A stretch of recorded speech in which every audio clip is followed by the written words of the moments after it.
Welcome back, friends. We have had our first real beautiful snow here, and it just makes my heart so happy. It's that fluffy, beautiful snow that just sits on top of everything like a fine dusting. This little recipe book is an antique, and it is just darling. It is from the Culinary Institute, and it is a compilation of Swedish, Norwegian, and Danish recipes, and some of these are just absolutely wonderful. One of my favorite things about it, other than the recipes, are these sweet little folk illustrations. We're going to be using this recipe as the base because it doesn't make quite as big of a batch as the other one does. And I'm going to alter the spice profile. I'm going to have more spices in this than are called for in the recipe. Also, because I'm in the fall mood, I'm going to substitute the karo syrup with maple syrup, and I'm not going to use the blanched almonds that are called for here. We never used them growing up, and it's just not something I use with my pepparkakor. But if you would like to do so, then go right ahead. We're going to start off with the dry ingredients here. So the first thing we need is sifted flour to measure out. I'm just going to sift a whole bunch of flour out onto this piece of parchment and then measure it from there. I have this little adorable small handheld sifter that was my grandmother's, and it's perfect for this kind of thing. Sifting flour adds air to it, so that is going to increase volume, and when you measure it out, you do not want to compress the flour back down and change your measurements by pushing the air out. Once we've got that flour sifted out, we're going to take a spoon and we're going to scoop it into a 1/2 cup measure. Use a butter knife to gently level it, and that is our properly measured 1/2 cup of flour. Once we've got our 1.5 cups of sifted flour measured out, we're going to fold that parchment paper up, pick it up, and just pour it right back into the container. I love this trick. It really minimizes the mess and makes it so easy. Just going to wipe my counter down real quick. Okay, and now we're going to get 1 teaspoon of baking soda. Again, we're going to measure that properly for the exactly correct amount. And now here are my spices. I am going to be using ground cinnamon, ground cloves, and ground ginger, but the amounts are going to be higher than what is called for in the recipe. I am going to put this recipe below in the drop-down section so that you can see the exact quantities that I used. We're going to sift these dry ingredients together. If you don't have a sifter, you could use a whisk. I'm going to set aside my dry ingredients here and pull forward my mixer. We're going to use a 1/2 cup of butter, and I do use salted butter. This is butter that's at room temperature, and we're just going to cream it in the mixer. Does anybody else save their butter wrappers? I always do. I just fold them up and stick them in my freezer for later use. Once that butter is creamed, it's time to add our 3/4 cup of granulated sugar. We're going to do that 1 scoop at a time, doing our best to incorporate it in between adding more sugar. And I have to tell you, this was incredibly awkward to do on camera. I was doing my best not to make a huge mess and knock into the camera and just generally make a fool of myself.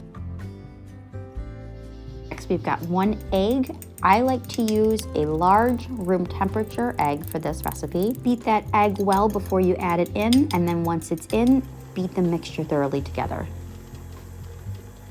Next, we have our sweetener. Like I said, I'm going to use maple syrup in this recipe. 1.5 teaspoons.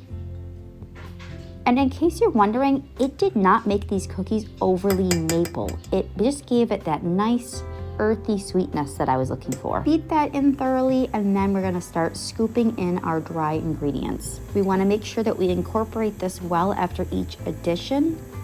And again, super awkward to do on camera, and I was doing my best not to dump flour all over the place. Is it just me, or is it so satisfying to watch the mixer turn and the ingredients just come together into this beautiful dough? You may need to pause occasionally just to scrape the sides of your bowl down. Even the best mixers can end up with dough kind of stuck on the sides, and you want to make sure everything is truly fully incorporated well. Once all the ingredients are thoroughly combined, it's time to transfer the dough to a smaller bowl that you can cover tightly with plastic wrap or some other cover. You want this to be very tightly covered. You do not want this to start drying out while it's refrigerated.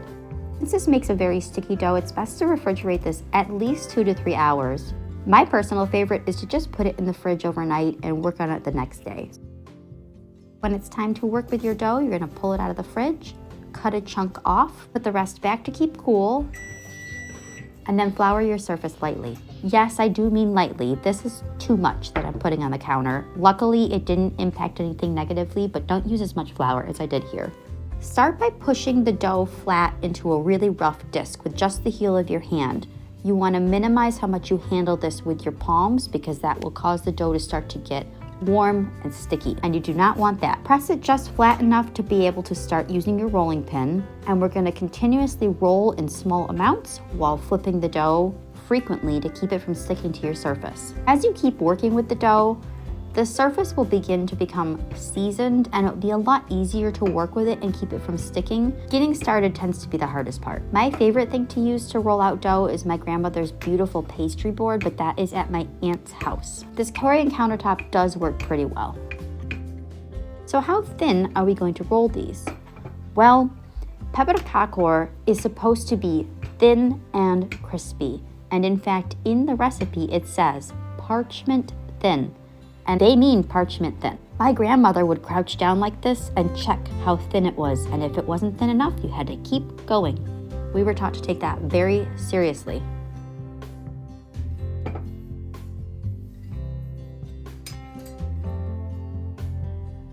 When you start to cut your shapes out, they should slip right out of the dough like this.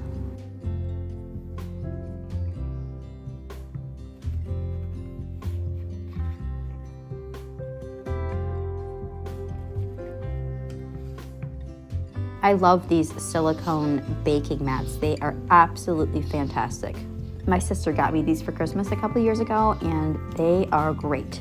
Once you cut all your shapes out of this piece, you're gonna have some left over. If your dough still feels relatively cool, you can ball it up, roll it out again, and cut up some more shapes. If it doesn't feel cool to the touch, just take another small bowl, add your scraps to it, accumulate them slowly in the fridge as you work through this dough, and then come back to it at the end and use it up then.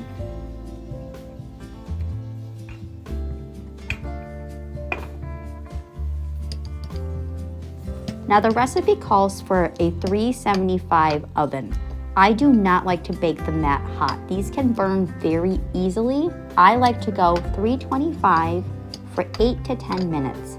I have a pretty hot oven, so I go 8 to 9. Do not overbake these. You want your crispiness to come from them being very thin, not from them being burnt. It does not always go this smoothly, but I have made this recipe so many times that I have gotten pretty good at it by now. Really wanted to have a little bit of icing on mine, so I made up something really simple, put it in a Ziploc bag, I snipped the end of it and just roughly drizzled it over top of these. I just wanted enough for that hint of flavor and to be able to sprinkle a little of this sparkly, beautiful sugar on and have that little bit of extra. I absolutely love how these turned out. This is exactly what I envisioned, which was just a very slightly fall-themed pepperkakor. I hope you enjoyed this video. I hope that you try this recipe at some point. If you've never heard of Swedish gingerbread before, now you have. I hope you're having an absolutely beautiful day wherever you are, and I will see you in the next video.